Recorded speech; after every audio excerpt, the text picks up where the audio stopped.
Welcome to the NBA Coast to Coast podcast brought to you by thelines.com. Coming to you from the West Coast, Josh Lander, joined as always by Nate Weitzer on the East Coast. And it's Wednesday night with a 10-game slate here in the NBA to choose from. Nate and I are looking to stay hot since the end of last week. Got a couple game videos up for you and our player props as well, so make sure to like and subscribe to that page. Also head to thelines.com. You can check out all the great written content we have up there for you guys all season long, and use that odds finder tool we have up there for you guys. Make sure you're getting the best odds available to you from those U.S. sports books this season. Nate, let's go ahead and get into this 10-game slate and then talk about this first game, the new look Dallas Mavs in Denver. Yeah, first we got Spurs +7 at the Hornets, 243 total there. Bulls are +2.5 at the Pacers. The other game we break down, Heat in a pick'em at Brooklyn. Totals all the way down at 212 there. Pistons are +8 at the Celtics. We're on a back-to-back after their B team took the Bucks to overtime there. Nice calls by us. I will say Knicks are trying to stay hot, +3 at the Hawks. And another Eastern Conference playoffs showdown here. The Cavs are +3 at the Sixers. Both are intriguing. Rockets +10 at the Thunder. Jazz +8.5 at the Grizz. The Pelicans +4 at the Lakers. LeBron still trying to get back on the court here. And the Mavericks now bet down to +4.5. It started at +7. I was all about that. It started at 227, the total. We were all about that on the over. I think at 233, where we're at now, it's still good, the over. We could definitely get this game closer to 250 when it's all said and done here. +5, I think I would like to tease Dallas up a little bit, but I think it's fine to just take them on the money line if you're going to take them at this point. It's just, whatever's going on with the Mavs, they play the Nuggets really tough. Luka he really plays well against them. They've covered in 7 of their last 9 in Denver. They've been underdogs in all 9 of those. Covered in 10 of their last 14 overall against Denver. And only once in those last meetings has there been a loss by 4 points or more. That was kind of an anomaly. 30-point loss in Game 5 last season.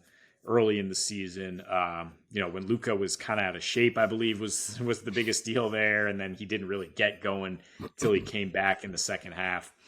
But in any case, now Luka's got his gunning mate, Kyrie Irving, and as you would expect, the immediate returns are fabulous on offense, terrible on defense. The Mavs were struggling on defense a lot before they made this trade to get rid of their best wing defender in Finney Smith, and now they are, in these 3 with Kyrie, they're dead last in paint points allowed, 29th in efficiency, allowing the 4th most free throws per game. They are limiting assisted field goals, which is very good if you're facing Denver. Part of the reason they've played the Nuggets and Joker pretty tough. They've found a way to limit what he does to set up other guys. And they're 3rd in opponents' three-point shooting. I don't know how much to read into that, if it's just, positive variance for them. Denver also getting some good variance in their last 3, and but they've been on the road in their last 3, and that's why we like the over so much. Is Denver coming back home where they just score an ass ton of points in their last 4, in particular 132 per game, shooting 44% from deep, 36 assists to 13 turnovers. They've gone over in 5 straight at home when they have the Joker. Jamal Murray and Aaron Gordon are questionable here. Jamal has been active for 3 of those last 4 home games, and he does help the offense. And now they don't have Bones Highland to soak up those scoring out of the backcourt here. But I just think the Mavs defense is so bad that whoever the supporting cast is around the Joker will be getting buckets, and the Nuggets are not particularly good defending guards either, even with KCP here. They're not going to be able to stop Kairuka, as you've coined it, the unstoppable backcourt tandem.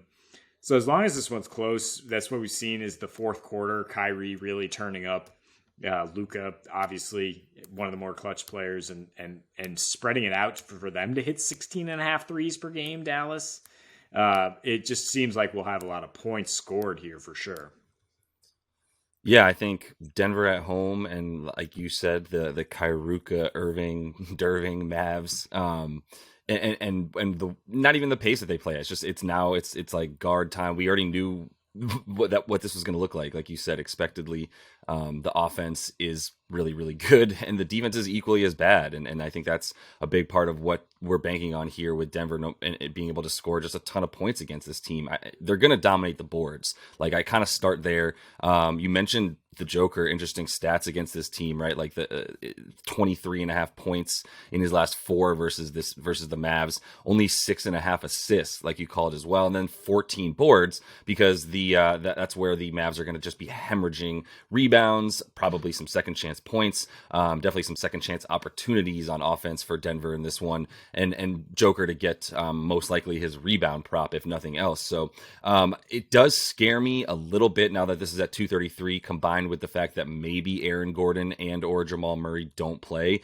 If Aaron Gordon doesn't play, I mean, say what you will, in the 9 games that he's missed this season, the Nuggets are scoring 7 fewer points per game without him than in the 49 he's there. 111 without him versus the 118 they drop in the 49 games he's played.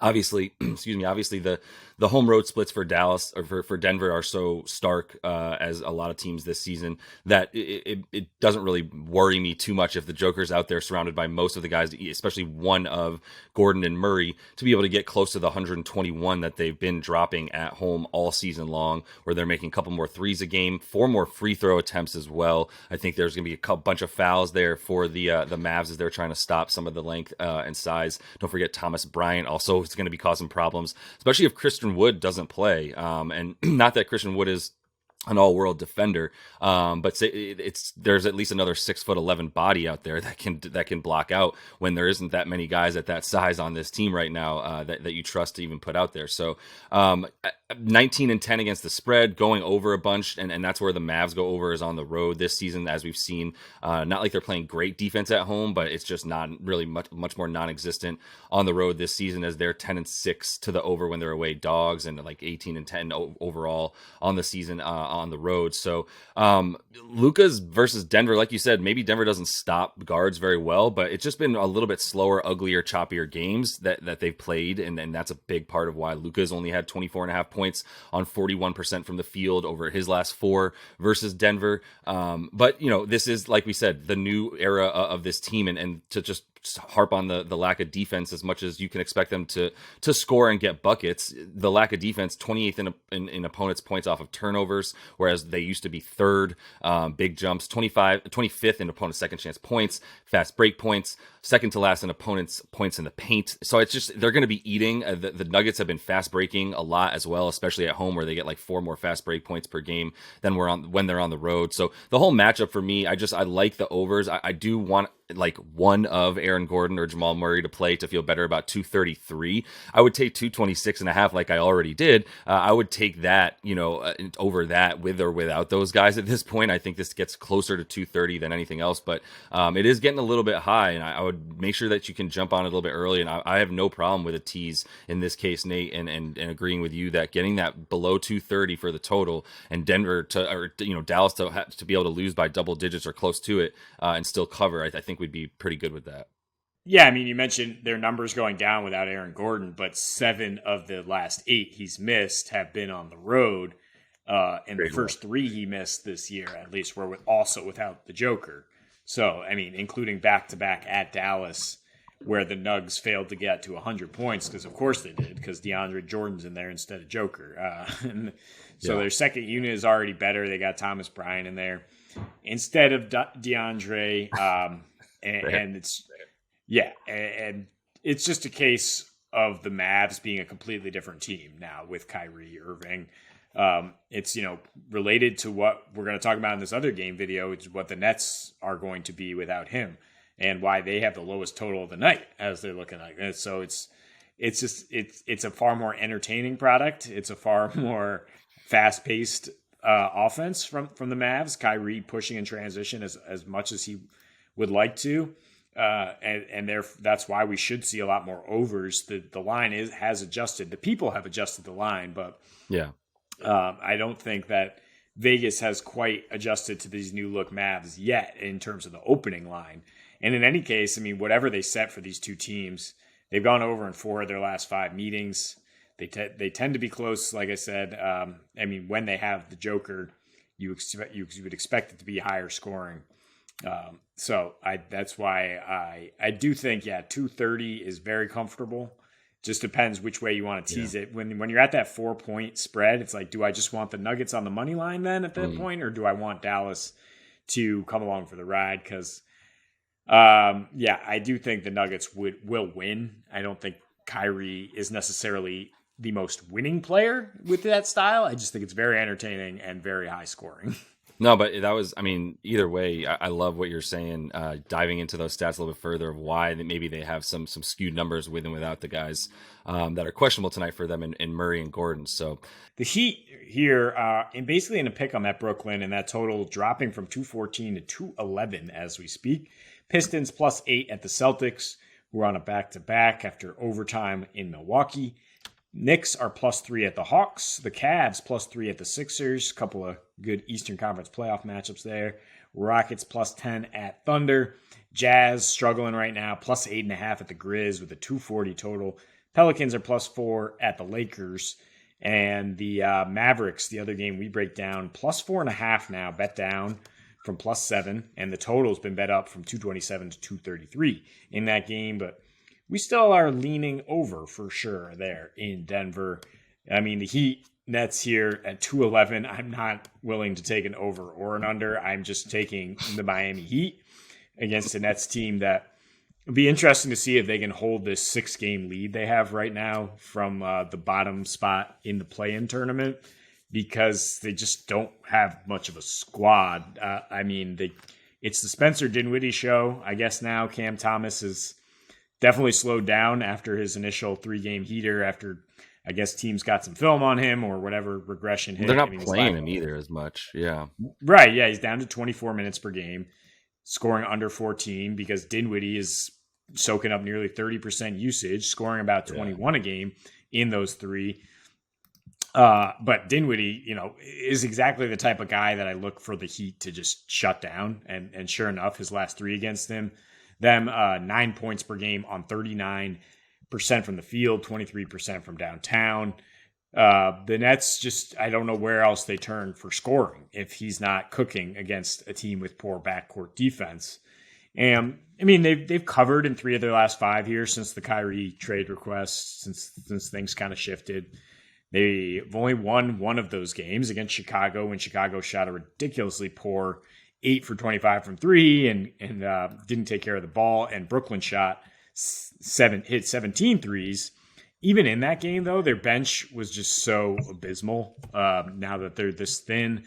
I mean, besides Utah, Watanabe, you took it. Simmons, Joe Harris, and Patty Mills combining for a nice -46 off the bench in that game.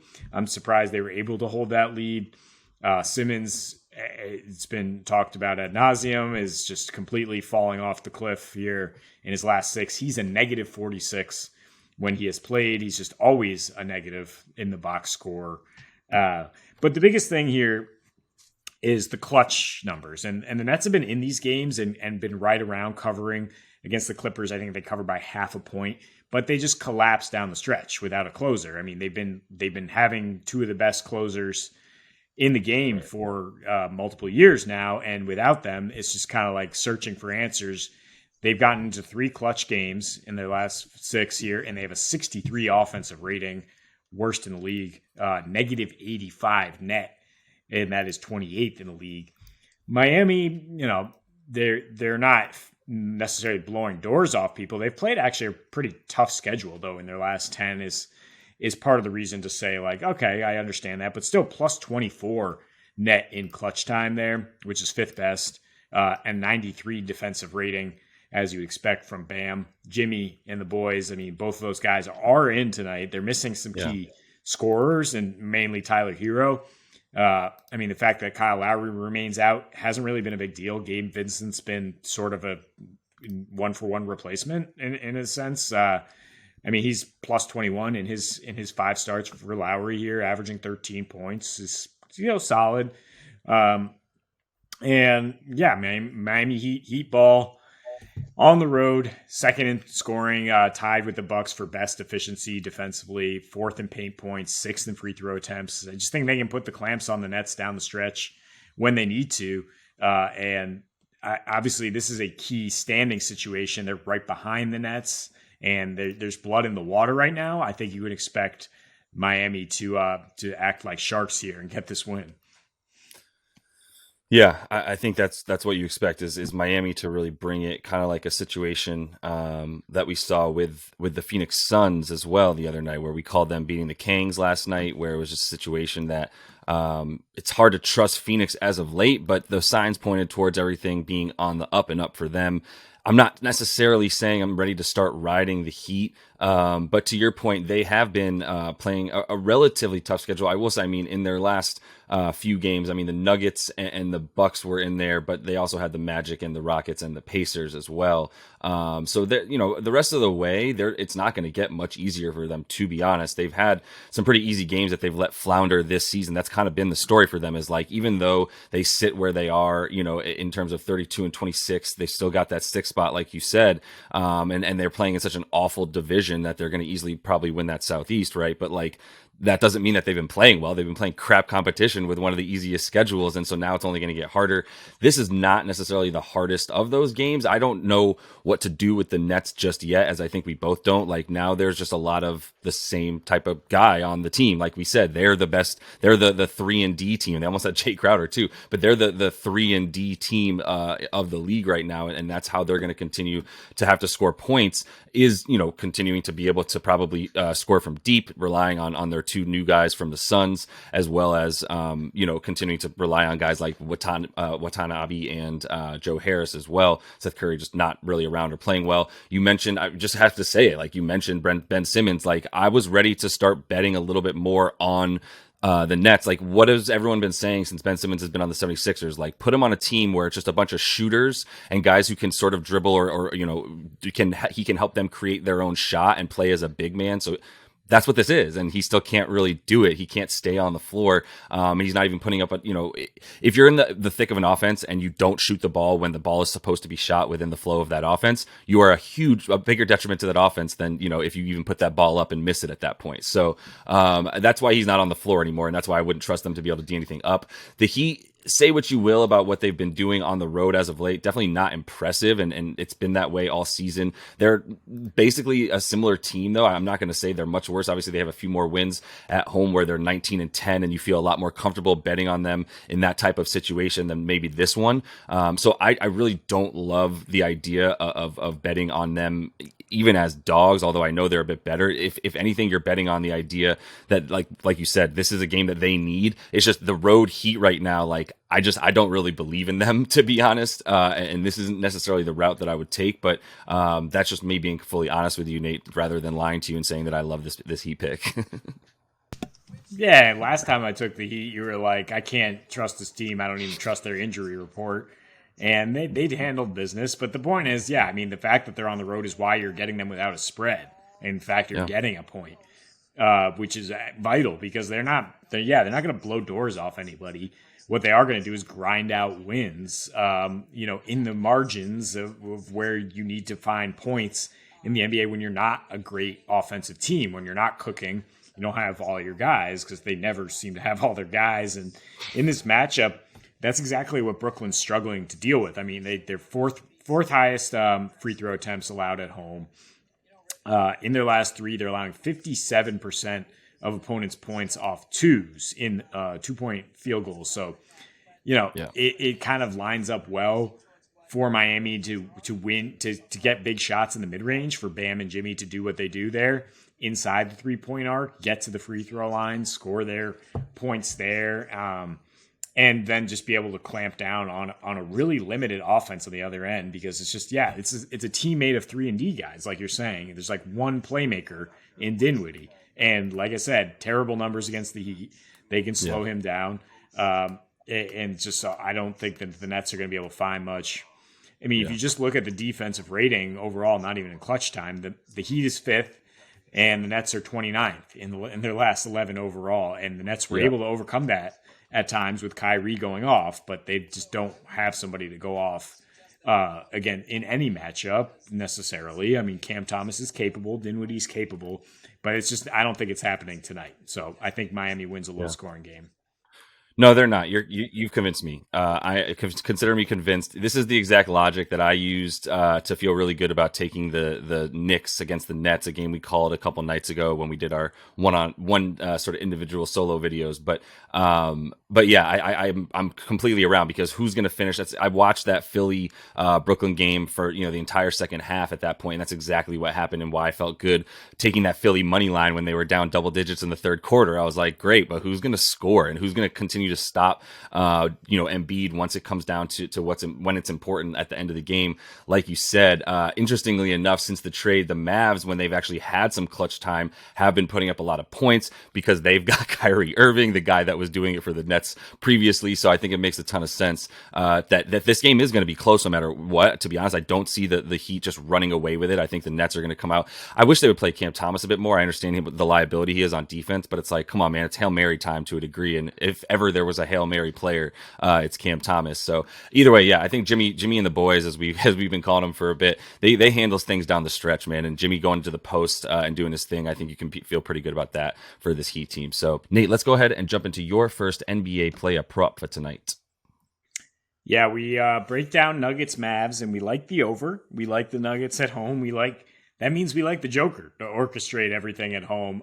Just utterly ridiculous, laughing to myself going through his home game log. He has a triple-double in 7 straight, 9 of his last 10, and in something like 15 of his last 20 at home, a triple-double, which is like even money at most sites, plus 110 at FanDuel. I don't hate taking that. I mean, it's just like the law of averages shows that you would be making a lot of money if you bet that every single night. He's at home. That's the key here. And I know he's been a little quiet against Dallas in the last couple. Actually missed 2 against them earlier this season. Still, I mean, he's averaging 13 boards, 7 assists overall in his last 5 against Dallas. 9 assists per game when he's been at home. So again, it's just the overall offensive efficiency that ramps up. I'm just looking at the assists and rebounds, actually, not the scoring from Joker. Although if Aaron Gordon's out, if Jamal Murray's out, there's a notable rise in points per game. If Aaron Gordon's out, there's a notable rise in rebounds per game for the Joker. He averages 14 boards per game without Gordon this year. So I'd feel pretty good about 22.5 assist rebounds, which is even money at FanDuel. That's something he's, again, topped in 16 of 20 home games going back here. Going back to that time, he came up short against Dallas with the 1988 line. But, now we're talking about in the game video, the Kairuka Mavericks, a lot more offense, a little more pace, and a really bad rebounding team. We don't know if Wood is going to play. Kleba remains out. There's just Dwight Powell being basically the only big man standing to try to match the Nuggets on the boards. So Joker, even if he has below his standards for assists, like 7 or 8 maybe, I still think he's going to get over 12.5 boards here. So I think the odds are best here just to take the peripherals and assume he's going to keep doing what he's been doing at home. Yeah, we're a little bit scared of the assists. I mean, he's the 6 assists a game for him in the last 4 versus Dallas. 10.5. It's not a lot for Joker. And if Jamal Murray doesn't play, it's a better stat. I think the rebounds are fair either way, because I think if Aaron Gordon plays, 12.5 rebounds plus or minus 105 on DraftKings. So basically the same odds for him to get the assists and the rebounds. And we know he's gotten the 14 rebounds a game against this team in his last 4, which is going to continue to be the case because, as we talked about in the game video, the Mavs are just going to continue to just, vomit up rebounds to their opponent at a ridiculous rate like they have been and probably will be, especially if Christian Wood doesn't play. So I just like him to get a ton of rebounds tonight, no matter what. And then if you do see what happens with Aaron Gordon or Jamal Murray and are able to get a bet in after those guys are officially announced, if they are right before the tip, then you might make a bet according to what we were talking about here. Jamal Murray, no Murray assist. You can get more assists for Joker, and no Gordon, you get more rebounds. So I'm going to go with a guy here that's my favorite bet of the night, just as Terrence Mann was my favorite bet last night. Nate, I'm using similar logic here for PJ Washington. By the way, way, there wasn't enough juice or action on Terrence Mann last night. And if you looked at his props like 30 minutes before game time, I got plus 115 for him to score the 10 points, which I was talking about on the show at like minus 105. And I guess there just wasn't enough action on him. So I was able to get even better juice by the time the game started. But similar situation here for PJ Washington in terms of a guy just got traded that was really eating up some of his stats in Mason Plumlee, who's now on the Clippers. And now there was a similar situation for Reggie Jackson being, leaving town in LA, Terrence Mann having some more usage, and the book's not yet catching up to it. And I think that's where we're at with PJ Washington, where he stands at 15.5 points. You can get 16.5 in some books, and then you're talking about, minus 104, basically even odds. But if you want the 15.5, it's like minus 120 on MGM is the best I could find using that odds finder tool. I also love on FanDuel the 21.5 PR, the points and rebounds combined. It basically gets you even money there. His last three since Plum got traded, 20 points per game, 6 boards per game, and that's in 34.6 minutes per game. And that's right on par with what his numbers are with and without Plumlee this season. When Plumlee plays, 14.8 points, 4.5 boards, 32.8 minutes. When Plumlee does not play this season, 20 points a game, 6 boards, 34.6 minutes. Basically, his exact numbers in the last 3 since Plumlee got traded are his numbers throughout the year in the other 9 games without Plumlee. So he gets a slight jump in usage. It's not like Plumlee was taking his usage because they weren't usually on the floor at the same time. But you already know that he's playing the Spurs, dude. So I don't need to go into how bad the Spurs are. We continue to pick on them down low. Jakob Poeltl is gone. The 30-point Toronto Raptors scoring Jakob Poeltl last night, by the way. Love Jakob Poeltl. Really happy for him. He's in a good situation. But now this Spurs team is even more porous down low. Dead last in rebounds, opponent points in the paint, opponent centers are just getting points all over them. So you got to feel good about PJ Washington's ability to get boards and points tonight. Yeah, and he has double digits in all 5 career meetings against the Spurs. It's always key to watch, how a player plays against Popovich, or how Popovich's scheme adjusts to try to take things away from them. And I don't think they're really worrying that much about PJ Washington, to be honest. So yeah, pretty low prop. I do like adding in the rebounds here just because of the pace of play here and the variance on offense with so many young guys out there. And that's a segue to who I'm taking on the Spurs side, the rookie Malachi Branham. Who's suddenly, been thrust into like a high usage green light role. Like, sure, like get your feet wet. We are not trying to win games.